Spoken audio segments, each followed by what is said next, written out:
Yeah. Wait, I have more.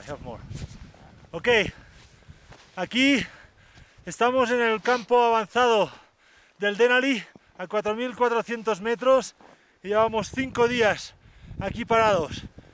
La mayoría de los días ha nevado y ha hecho viento, pero ha habido los 2 últimos días como hoy que parece que haga buen día y en efecto hace sol, pero hace mucho viento a ratos y sobre todo en la cresta donde tenemos que ir tenemos vientos de más de 100 km por hora, con lo cual no nos atrevemos a subir hasta que no amainen un poco los vientos. Llevamos 5 días y esperaremos, pues si hace falta, 5 más.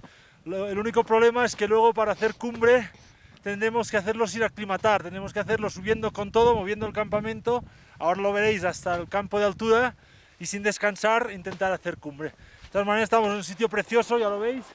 ¿Cómo se llama? What's the name of the mountain? Foraker? Foraker, Foraker, es la segunda más alta después del McKinley. Mount Crosson. ¿Eh? Mount Crosson. Esta Mount Crosson, aquí tengo al chivato, Mount Crosson, el campo base.